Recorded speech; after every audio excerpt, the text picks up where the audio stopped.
তোমার জাদুর লাঠি আমাকে দাও। আমি আজ অবধি কারোটা নিইনি। রাতে ঘুমানোর সময় ঘরের দরজা খোলা রাখিস, আমি জাম্বুরা খেতে আসব। নারকেল তেলের বোতল আর বিদেশি বেলুন সাথে এনো, না হলে সমস্যা হবে। রাতে আমি ব্লাউজ আর পেটিকোট পরে ঘুমিয়েছিলাম। সেদিন রাতে যা হলো তা কোনো দিন ভুলব না। আমি তিতলি, বয়স ৩৭। আমি বর্তমানে এক গৃহবধূ। আমি এক একান্নবর্তী পরিবারের বউ, কিন্তু আমি ছিলাম আধুনিক মনোভাবের মেয়ে। আর আমার এই মনোভাবের জন্য আমি আমার দিদিকে ধন্যবাদ জানাই। আমার দিদির জন্যই আমি অনেক কিছু জেনেছি। সেই সময় আমি ক্লাস 9-এ পড়ি এবং আমার দিদি উচ্চ মাধ্যমিক পাশ করে কলেজে ভর্তি হয়েছে। আমাদের বাড়ি কলকাতা থেকে বেশ কিছুটা দূরে, এক মফস্বল শহরের সংলগ্ন এক ননু গ্রামে। আমাদের পরিবারের তখন প্রচুর জমি জায়গা ছিল এবং তার সাথে সাথে আমার ঠাকুরদার একটি বিশাল চালের আড়ত ছিল সেই মফস্বল শহরে। আমার ঠাকুরদার 4 ছেলে এবং 1 মেয়ে। আমার বাবা ঠাকুরদার তৃতীয় ছেলে, মানে আমার 2 জ্যাঠা ও 1 কাকা এবং 1 পিসি আছে। আমার বড় জ্যাঠুর 2 সন্তান, আমার বড়দা এবং আমার বড়দি। মেজ জ্যাঠুর 1 ছেলে, আমার মেজদা। আর আমার বাবার 2 মেয়ে, আমি আর আমার দিদি।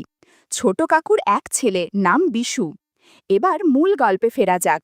আমি আর আমার দিদি বেশ ছোট বয়স থেকেই একই ঘরে একই বিছানায় রাতে শুতাম। আমি আমার দিদিকে একটু ভয় পেলেও আমার দিদি আমার সাথে বন্ধুর মতো মিশত। আমাদের লোকালিটিতে একটা স্কুল ছিল ক্লাস 8 পর্যন্ত, যার ফলে আমাদের স্কুলে ক্লাস 9-এ ওই স্কুল থেকে অনেক ছাত্রী ভর্তি হতো।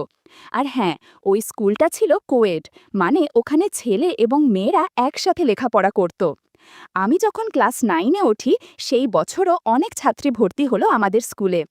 এর মধ্যে আমার বেস্ট ফ্রেন্ড অনিতার সাথে দেখলাম পাপিয়া বলে নতুন আসা একটা মেয়ের খুব ভালো বন্ধুত্ব হয়ে গেছে। আমি, অনিতা আর পাপিয়া ধীরে ধীরে বেশ ভালো বন্ধু হয়ে গেলাম। পাপিয়া বলল যে আগের স্কুলে একটা ছেলের সাথে ঘনিষ্ঠ হয়েছে। আমি আর অনিতা প্রথম পাপিয়ার কাছেই গল্পের বই দেখি, যেটাতে ভিন্ন রকমের মন মাতানো গল্প থাকত। পাপিয়া এও বলে যে সে নাকি ক্যাসেটে জোগাড় করতে পারে নীল সিনেমার। আমরা ঠিক করি যে একদিন আমরা স্কুলে না গিয়ে অনিতাদের বাড়ি যাব। অনিতাদের বাবা মা অফিসে যায় আর সারাদিন বাড়ি ফাঁকা থাকে, আর ওদের বাড়িতে ক্যাসেট প্লেয়ারও আছে। আমরা বাড়িতে বললাম স্কুল প্রজেক্টের জন্য আমরা অনিতাদের বাড়িতে যাব। আমাদের বাড়ির লোক বিনা সন্দেহে আমাদের পারমিশন দিয়ে দিলেন। আমরাও নির্দিষ্ট দিনে অনিতাদের বাড়িতে হাজির হলাম। পাপিয়া 3টে ক্যাসেট এনেছিল। পাপিয়া বলল একটা রোম্যান্টিক টাইপ ফিল্ম চালাবে। আমরা এইসব বিষয়ে তেমন কিছুই জানতাম না। আমরা বললাম তুই যেটা ভালো বুঝিস সেটা চালা। ও প্রথম ক্যাসেট চালালো।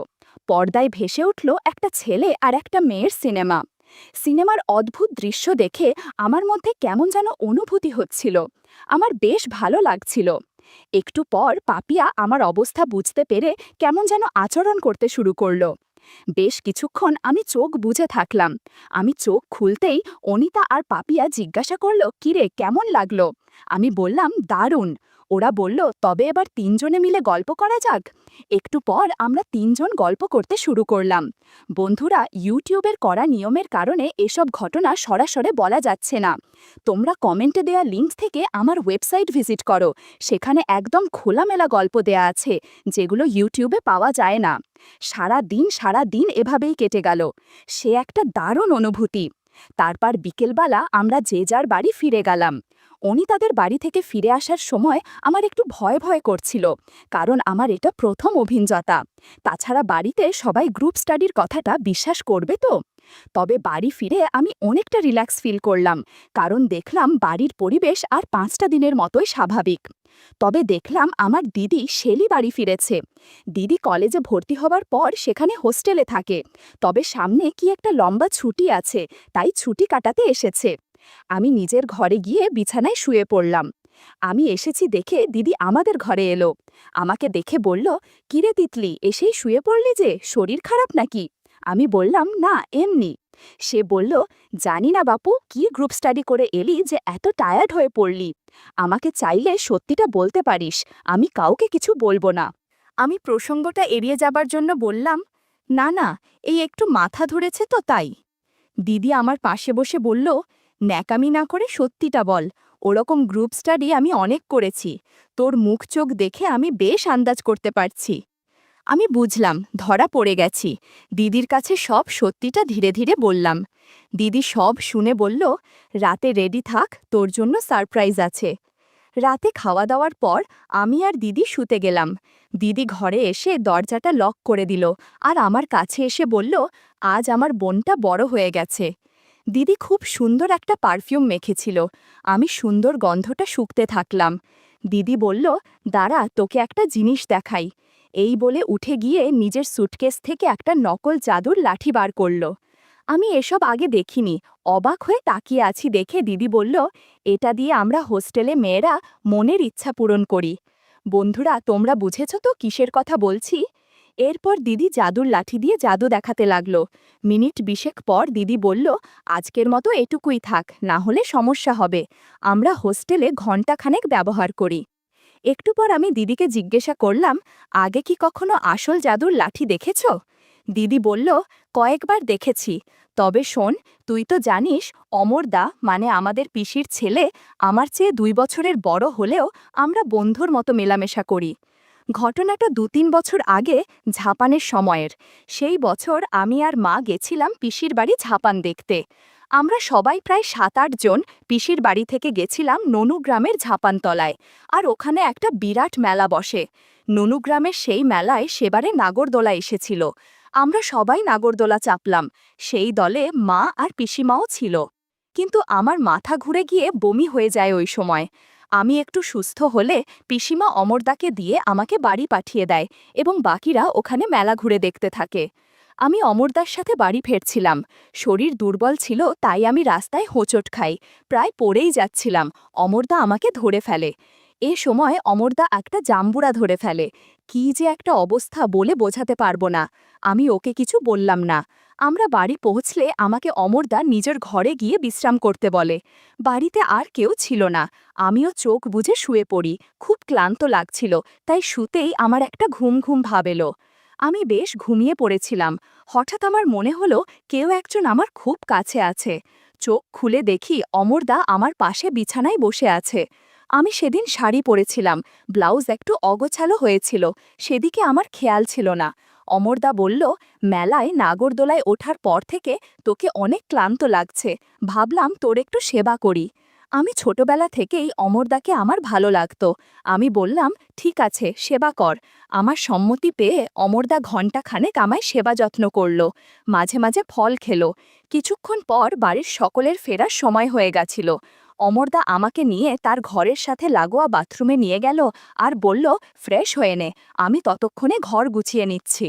সেইবার পিসির বাড়িতে ৩ দিনে আমরা প্রায় ৭-৮ বার অনেক মজা করেছিলাম।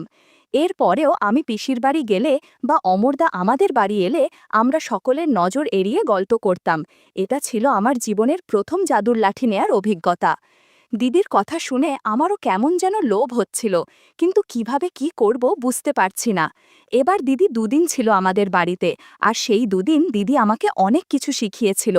কলেজের ছুটি শেষ হতেই দিদিকে ফিরে যেতে হলো। যাবার সময় আমাকে দিদি তার নকল জাদুর লাঠি দিয়ে গেল, যাতে আমি একা কিছু করতে পারি। কিন্তু আমি জানতাম না ভাগ্যদেবতা আমার জন্য অন্য কিছু ঠিক করে রেখেছেন। কিছুদিন পরে অনিতা আর পাপিয়া একদিন বিকেলের দিকে এলো আমাদের বাড়িতে দেখা করতে। আমি আমার আর দিদির মধ্যে শেষ কিছুদিনের ঘটে যাওয়া ঘটনার কথা বলতে চাইনি, কিন্তু পাপিয়া আমার হাঁটাচলা দেখে বলল যে আমি ইতিমধ্যে কারোর সাথে কিছু করেছি কিনা। আমি এড়িয়ে যাবার চেষ্টা করলেও ওরা দুজনে আমাকে সব সত্যি বলতে পিড়াপিড়ি করল, আর আমাকে বাধ্য হয়ে সব কথা খুলে বলতে হলো। এমনকি নকল জাদুর লাঠিও দেখালাম ওদের। দেখেই পাপিয়া আগে ওটা নিয়ে একাই ব্যবহার করতে শুরু করল, আর মাঝে মধ্যে আমাদেরও ব্যবহার করতে দিল।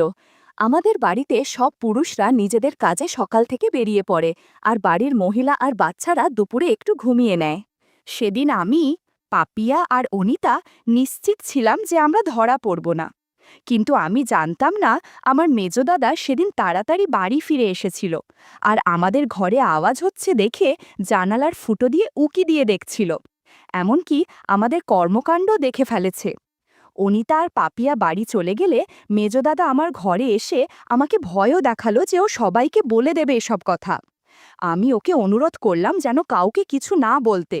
তখনও বলল, তাহলে আমাকে জাম্বুরা খেতে দিতে হবে। আমি বুঝে গেলাম মেজদা কি বলতে চাচ্ছে। তবুও একটু আশ্চর্য হয়ে ইস্তত বোধ করলাম। মেজদা বলল, তোর দিদি অমরদার সঙ্গে কি কি করেছে তা তোর বান্ধবীদের বলেছিস তা আমি শুনেছি। তোদের দুই বোনের সব কীর্তি আমি জেনে ফেলেছি, বেশি নাটক করলে সবাইকে বলে দেব। আমি দেখলাম মেজদা শুধু দেখেই ফেলেনি, শুনেও ফেলেছে সব কথা। আমি কোনো উপায় না পেয়ে মেজদাকে জাম্বুরা খেতে দিলাম। এদিকে প্রায় বিকাল হয়ে এসেছিল, আর বাইরে উঠোনে মা কাকিমারা উঠে পড়েছিল ঘুম থেকে। বাইরে গলার আওয়াজ পেয়ে আমি মেজদাকে বললাম, এখন কিছু না করাই ভালো, বাড়ির কেউ দেখে ফেলতে পারে। মেজদা রাজি হচ্ছিল না, তবুও ধরা পড়ে যাবার ভয়ে আমি বললাম, রাতে আমার ঘরে চলে এসো। মেজদা বলে গেল, রাতে যেন আমি দরজা খুলে রাখি, সবাই শুয়ে পড়লে ও আমার ঘরে আসবে। সারা সন্ধে আমি পড়ার ঘরে বসে একটুও পড়ায় মনোযোগ দিতে পারিনি। আমার মেজদার কথা ভেবে খুব এক্সাইটেড ছিলাম। দিদি কলেজে ভর্তি হবার পর থেকে আমাদের ঘরের টেবিলটা ফাঁকা হয়েছিল, আর আমার ভাই আমার থেকে মাত্র 1 বছরের ছোট, তাই ও আমার সাথে পড়তে বসত। পড়তে পড়তে আমার অস্থির ভাব লক্ষ্য করে আমার কাছে কারণ জানতে চাইল। আমি কিছু না বলে এড়িয়ে গেলেও বেশ বুঝতে পারলাম কিছু একটাও সন্দেহ করেছে, কিন্তু আমার চোখের সামনে তখন শুধু মেজদার কথা ছাড়া আর কিছুই আমি ভাবতে পারছিলাম না। রাতের খাওয়া দাওয়া সেরে আমি আমার রুমে এসে বসলাম, আর খাবার ঘরে আমার আর মেজদার চোখে চোখে কথা হয়ে গেল। রাতের খাবার শেষে আমি আমার ঘরে অপেক্ষা করছিলাম। রাতে আমি ব্লাউজ আর পেটিকোট পরতাম। আসলে তখনও গ্রামের দিকে মেয়েদের নাইটি পরার চল এতটা ছিল না। এই অবস্থায় মেজদাকে একটা সারপ্রাইজ দেওয়া যাবে। আমি দরজাটা শুধু ভেজিয়ে দিয়ে আলোটা অফ করে নাইট ল্যাম্পটা জ্বেলে দিলাম। দরজাটা লক করলাম না। আমি শুয়ে শুয়ে মেজদার অপেক্ষা করতে করতে বুঝতে পারলাম আমার অদ্ভুত লাগছে। একটু পর আমার ঘরের দরজাটা দেখি খুলে গেল। আমি বিছানায় পড়ে রইলাম, যেন ঘুমিয়ে পড়েছি। চোখের পাতা একটু ফাঁকা করে দেখে নিলাম, মুখ দেখতে পেলাম না, তবে নাইট ল্যাম্পের আলোতে বেশ বুঝতে পারলাম মেজদা ছাড়া আর কেউ নয়। মেজদা একটা কালো চাদর জড়িয়ে এসেছে, যাতে অন্ধকারে সহজে কেউ তাকে দেখতে না পায়। আমার ঘরে ঢুকে চাদরটা একপাশে রাখল। দেখলাম মেজদা একটা লুঙ্গি পরে আছে। মেজদা নাইট ল্যাম্পের আলোয় আমায় এক দৃষ্টে দেখতে লাগল। আমি তার চোখে আকর্ষণ দেখতে পেলাম। সে এসে আমার বিছানায় পাশে বসল। কিসের দিকে যেন তাকিয়ে আছে ঠিক বুঝতে পারলাম না। আমি যেন ঘুমিয়ে পড়েছি সেইভাবে শুয়ে রইলাম। মেজদা বলল, আমি জানি তুই জেগে আছিস। কথাটা শুনে আমি উঠে পড়লাম। দাদা বলল, আমি নারকেল তেল আর বিদেশি বেলুনে এনেছি। তোর সাথে প্রথমবার গল্প করব, তাই ভাবলাম এগুলো নিয়ে আসি। এগুলো ছাড়া অনেক ভালো লাগবে না। একটু পর আমরা গল্প করতে শুরু করলাম। বাড়ি ভর্তি লোকের মাঝে আমি চেঁচামেচি করছিলাম। মেজদা বলল, এত জোরে শব্দ করিস না, সবাই বুঝে যাবে। এই রাতে 40 মিনিটের মতো গল্প করেছিলাম। শেষ মুহূর্তে হঠাৎ দরজার কাছে খুট করে একটা শব্দ হতেই ঘুরে দেখি মেজদা দরজা লক করেনি, আর সেই দরজার সামনে দাঁড়িয়ে আমাদের ছোট ভাই বিশু দাঁড়িয়ে আমাদের দেখছে, আর নিজে নিজে কি যেন করছে। আমি একটু হকচকিয়ে গেলাম। এমন মুহূর্তে ও আশায় রাগ হলো প্রচণ্ড। আরেকটু পরে আসলেই বা কি ক্ষতি হতো। রাগের মাথায় ভাবলাম, ও যদি আবার কাউকে কিছু বলে দেয় তাহলে তো সমস্যা হবে। মেজদাকে বললাম, বিশুকেও আমাদের গল্পের আসরে সামিল করি, তাহলে ও কিছু বলতে পারবে না। আমি আস্তে আস্তে বিশুর সামনে গিয়ে বসলাম। অন্ধকারে কিছুই বুঝতে পারল না যে আমি ওর সামনে বসে আছি। আমার ছোঁয়া পেতেই ও ভয় পেয়ে পালাতে গেল, আর আমি ওকে বাধা দিলাম। বললাম, তোর লজ্জা করে না? এত রাতে আমার ঘরে ঢুকে কি করছিলি? আমি না তোর দিদি হই? ও পাল্টা দিল, তুই নিজের ঘরে মেজদার সাথে যা করছিলি তা খুব ভালো কাজ নাকি? বাড়ির সবাই জানলে কি হবে বলতো? আমি বললাম, কিন্তু বাড়ির লোককে কে বলবে? ও বলল, আমি যদি বলে দিই? আমি বললাম, তবে আমিও বলে দেব যে আমাদের দেখে ফেলেও সঙ্গে সঙ্গে বাড়ির সবাইকে না জানিয়ে তুই চুপচাপ দেখছিলি। আমার কাছে ন্যাকা সাজিস না। তুই বাড়ির লোককে জানাতে চাইলে আরও আগে জানাতিস। তোর মতলবটা কি বল? ভাই বলল, আমাকেও গল্প শোনাতে হবে। আমার একা ভালো লাগে না। একসাথে দুইজনের সাথে গল্প করতে পারবো ভেবে আমিও আর বাধা দিলাম। পালাক্রমে বিশু আর মেজদার সাথে অনেক গল্প করেছি রাতভর। ঘড়িতে তখন রাত 2:30 বাজে। ঘর অগোছালো হয়ে আছে, জামা কাপড় এদিক সেদিক ফ্লোরে পড়ে আছে। ওরা গুড নাইট বলে নিজের রুমে চলে গেল। এদিকে আমিও একটা ম্যাক্সি পরে ফ্রেশ হয়ে নিলাম। হাঁটতে অসুবিধা হচ্ছিল, তবুও রুমের দরজাটা লক করে কোনো মতে শুয়ে পড়লাম। ক্লান্ত থাকায় তাই সহজেই ঘুমিয়ে পড়লাম।